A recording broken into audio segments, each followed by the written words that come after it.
Milwaukee was settled by water and built on water. I mean, there was a reason.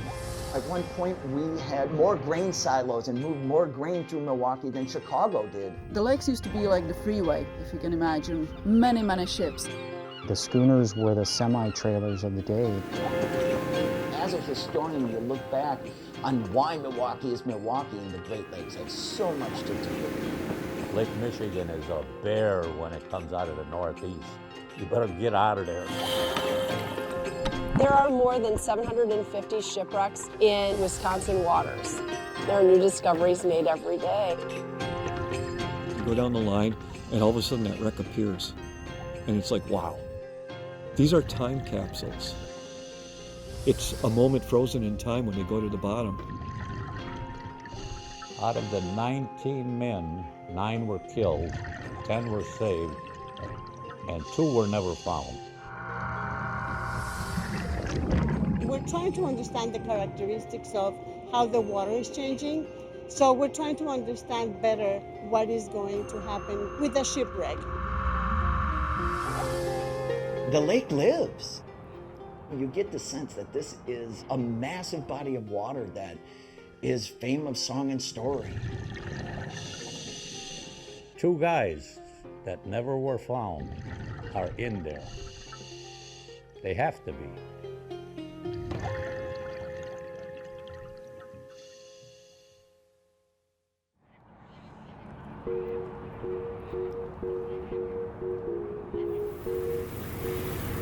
Well, shipping was on the Great Lakes was really the way we were founded. Buffalo to Milwaukee was an immigration path. Prior to the railroads in Chicago, Milwaukee was actually larger than Chicago and was really an immigration disembarkment point. And then, even after the railroads hit Chicago, it was the trade and the commerce using water as the interstate highway system.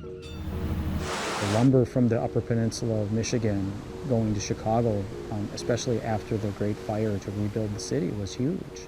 And there's a lot of that kind of commerce going on in the Great Lakes.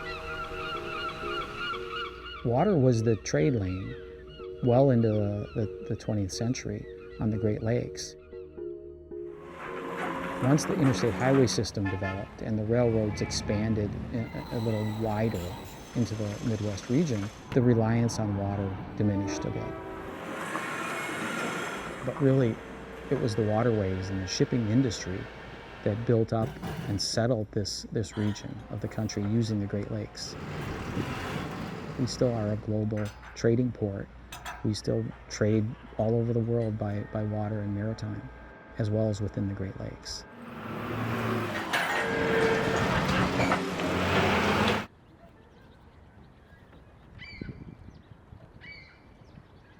You can take the open water diver to here, but you can also take the guy who does 300-foot dives on a regular basis, and they're going to love this ride because it's a really good one.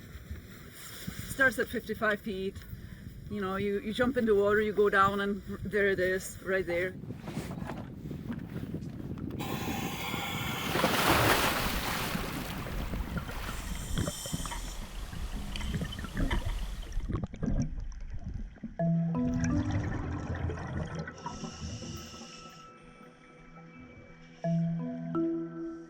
The Prince Wilhelm is one of the most dived shipwrecks around Milwaukee for a number of reasons. It's intact still. And also it's accessible to most people because the wreck starts at about 55 feet.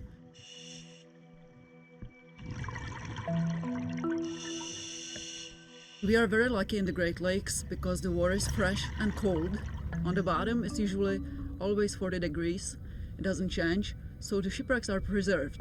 They don't deteriorate, they don't fall apart like in the ocean.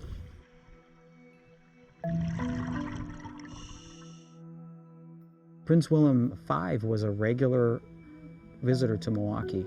It was on its third of what was going to be another 4 voyages in 1954. when it left Milwaukee late in the afternoon. And as it headed out a mile and a half or so outside of the Milwaukee breakwater, it collided with a fuel barge. It was carrying fuel oil. This fuel barge actually punctured like a 20-foot gash in the side of the Prince Willem, and it sank.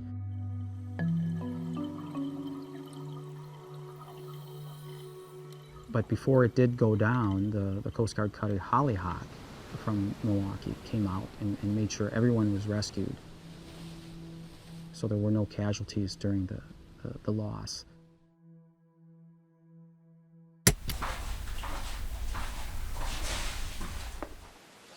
What's really interesting about the Prince Willem historically was that it was actually built in 1939 near Rotterdam. And it was actually in the process during World War II of being converted into a vessel by the German Navy. And in 1944, as Rotterdam was under assault, and D-Day assault, the Germans actually sank it near Rotterdam to kind of slow the oncoming Allied forces.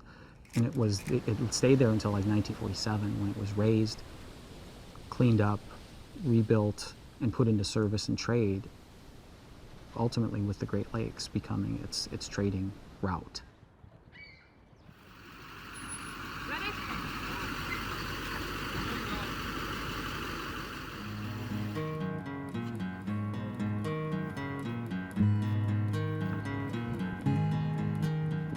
I'm a captain, and I take scuba divers out on the Great Lakes to shipwrecks that have been here for hundreds of years. The reason I started diving is because I got really interested in the history of the shipwrecks and the stories behind the shipwrecks. I wanted to know more, I wanted to go see them, what's left of them.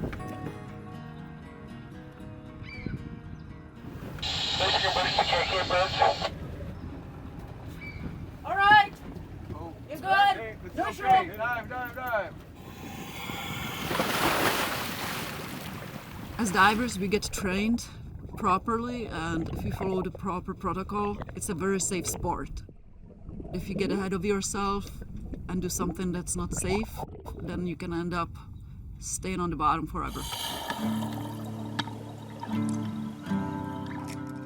The Willie has lost a few divers, unfortunately. Some of them ventured inside and didn't find their way out and perished inside of the wreck. My advice would be get out, get certified, get experience, find buddies you can trust, you can dive with, and just have fun. These are time capsules. When you go down there and you see these wrecks, because it's a moment frozen in time when they go to the bottom. It's the only place you can see them. There's no museums that have all these old wooden schooners. And there's schooners that went down in the 1800s that look like the day they went down. Sometimes suddenly it'll hit you that, oh my goodness, all these people died on this wreck. You get somber a little bit about it, and you deal with respect. We have a law in the Great Lakes, you cannot take artifacts off of ships. So a lot of the ships still have artifacts on them. People from the East Coast, West Coast, from the ocean, they take things off of ships, so then there's nothing to see. On these ships you can go and see still some china, you can see the wheels, see bells on some of them, masts standing upright. If they could raise them, they tried to raise them because they want to reuse them and sail them again. Prince Willem, they wanted to raise it, they tried to raise it, and it was just proved too difficult to do it. In some cases, it's incredibly expensive, and in other cases, sometimes in raising them, you disturb them, and they are filled in some cases with a lot of fuel oil. In some cases, it's more of a tomb situation. Let's keep it entombed and encased.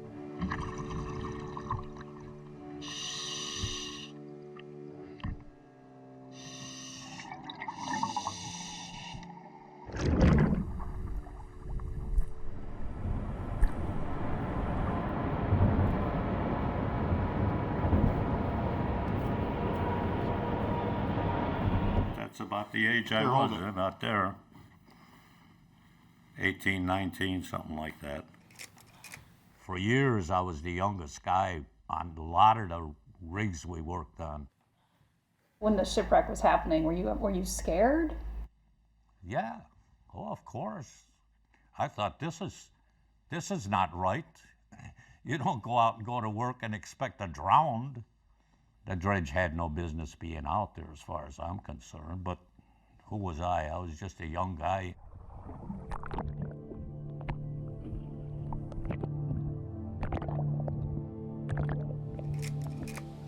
Dredge Number 6.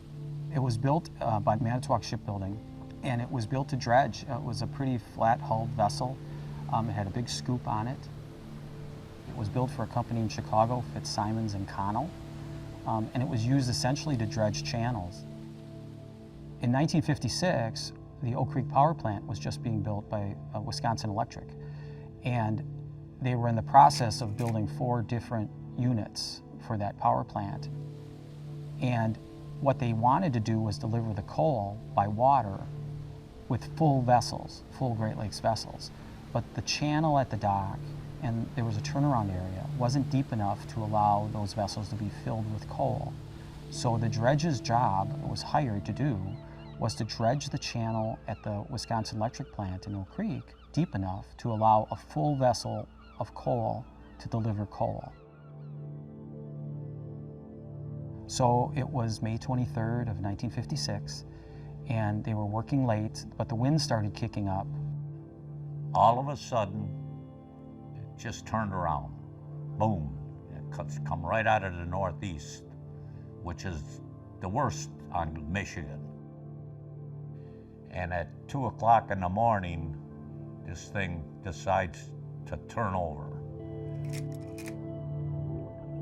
A guy cable that holds the bucket broke, and the bucket swung all the way over, and that's about 30 tons being shifted to one side.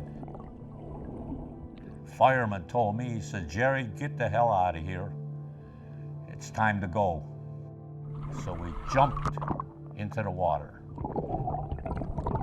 Finally come up, and I turn and look, and the bottom of that dredge is right there, going over. And it rolled right over and went down.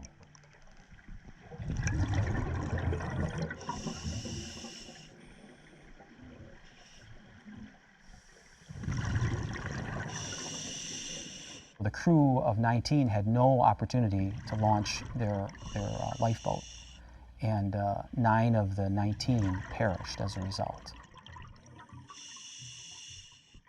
9 were killed, 10 were saved, and 2 were never found. Till this day, they've never found them.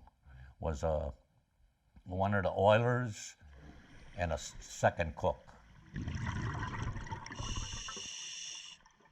When I got back to Chicago, I went to a couple of wakes of some of the guys and the one wife said, "Why the hell wasn't it you and not my husband?" And I went, whoa. That was sad. How do you answer that back, you know? But I always say is, we're sorry, you know, it's just one of those things. Sorry for your loss.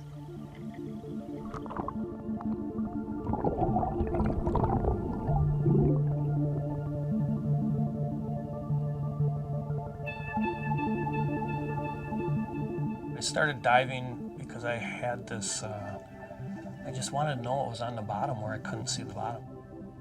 I'd walk out on my grandfather's pier as a little kid and I'd look through the water and you could see the ripples in the sand. And you wondered, what's over here where it's 6 feet deep and I can't see the bottom? I image shipwrecks and I make it so that everybody else who doesn't get to dive on them gets to see what they look like. So sometimes I paint them, sometimes I draw them. A lot of times it's digitally on the computer. Car ferry's a pretty great wreck to dive from a dive standpoint. It's got such a great history. No one knew where the car ferry in Milwaukee was. It disappeared in October of 1929. It headed out, it got 3 miles out of port, and it headed north into 40, 50 mile an hour winds, and was never seen again.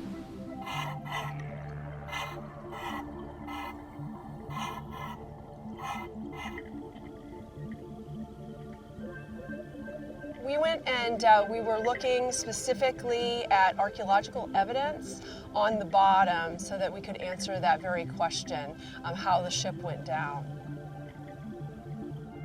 Many people do feel that when you mention the name car ferry that it was designed to transport automobiles across, but these particular vessels were designed to be able to roll sets of rail cars aboard and transport them across. They were owned by the individual railroad companies. And what we discovered was that the rail cars had broken loose. There were a number of rail cars that were off the tracks, that were sideways within the hull. So when those cars loosened and started riding around within the hull in the waves, one broke through the side of the hull, pushing it out.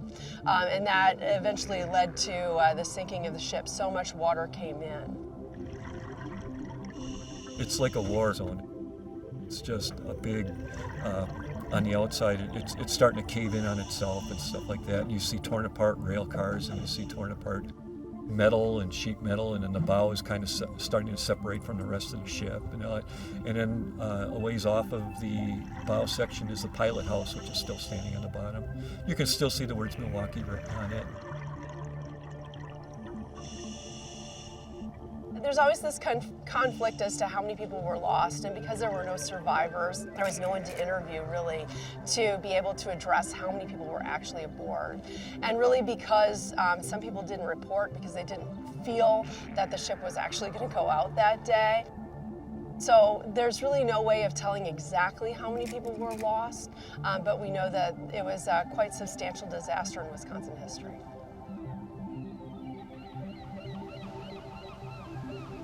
One of the few visible signs of the tragedy was lifeboat and addition of some bodies, and one of the lifeboats was found with 4 of the sailors with their life jackets on.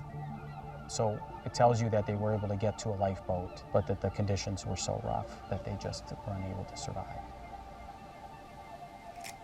Amongst the debris in the lifeboat was a message case. And inside the message case was a note, sort of a note in a bottle. These message cases were standard issue to vessels of the time, and that indicated the exact time of loss of the ship, because the note was written, and on the note it said, you know, this is in the hand of the purser. It was substantiated that it was on the letterhead of the Grand Trunk line, and so it was authenticated.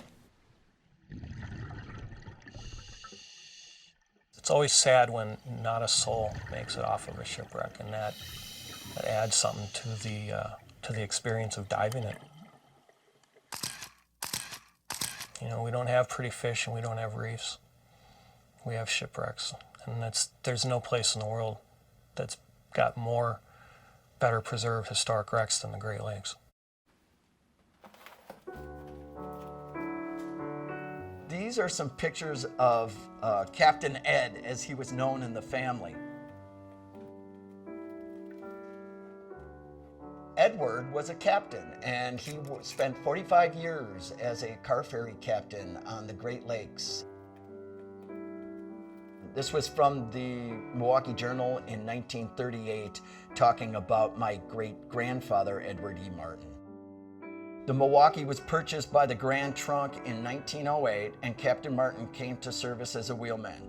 He became second mate in 1909 and first mate in 1912, and in 1920 he succeeded the late Captain Thomas Trail as master of the Grand Haven.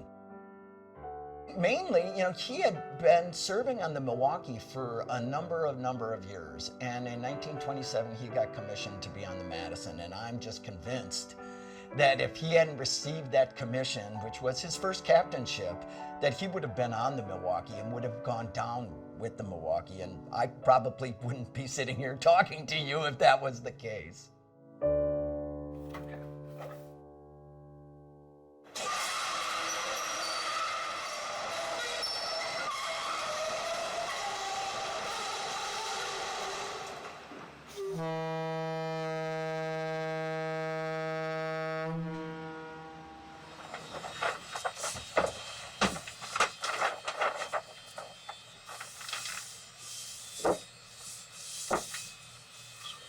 going to the wreck. Let's see. 3.3 nautical miles. Course is that jump over that crease in the chart there. Columbus had the same problem. 091.5.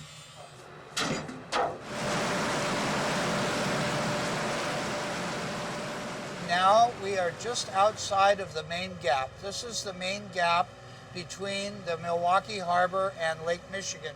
Our goal is the Prince Willem, which is about 3 nautical miles offshore, and we'll be sampling every mile on the way out.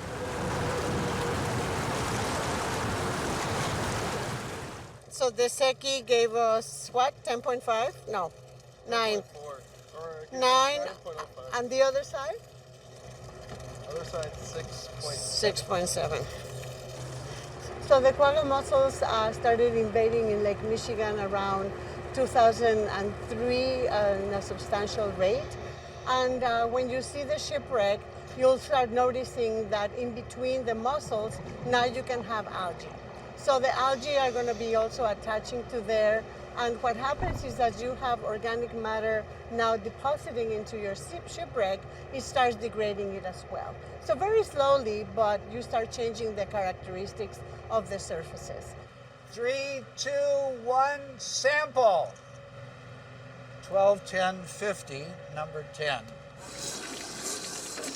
Now we're going to deploy a remotely operated vehicle, or ROV, that we will use to collect samples from the bottom. We'll also use it to survey the shipwreck and see what kinds of changes have occurred since last time we were here.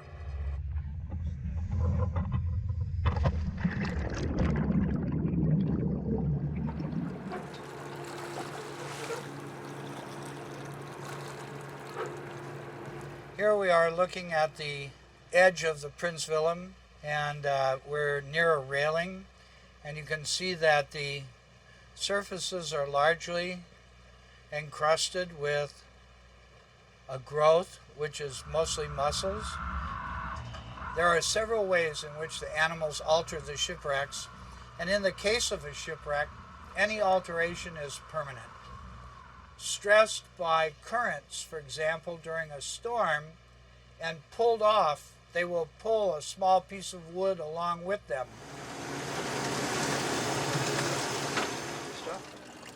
Most of the shipwrecks in Lake Michigan are completely covered with quagga mussels, and that is really causing the breakdown of the shipwrecks. It's become accelerated. Really, our understanding of those ships also develops over time as new technology becomes available to us. We try to use that to really understand how these ships are, to monitor their status, and then also to protect them for future generations to come visit and enjoy.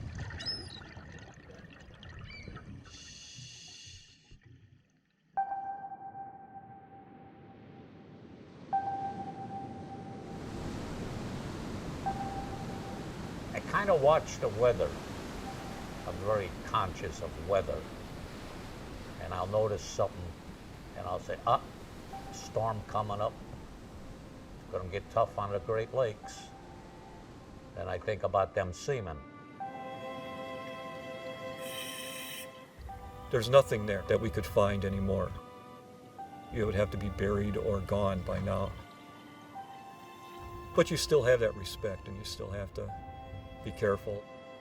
Our job really is to remember those victims, the people that really dedicated their lives. This was a place that they worked, this was a place that they lived, and in many cases it was a place that they lost their lives. And so remembering them and being able to tell their stories is very important. There's been just a lot of attention back to Lake Michigan, and I think what that makes us do is try to look back on the past and be able to look and see why Milwaukee was built. I think it's really important to understand how Milwaukee became, from a Milwaukee perspective, how we were so dependent on water to begin with. Today we're very recreation focused. We have a beautiful waterfront for that. But as the Dennis Sullivan, for example, sailing out of Discovery World, the three-masted schooner, tries to remind us, those masts, those sails were common. I mean, they were the way people first came here, how goods first got here. And water as transportation is, I think it's the timeless concept.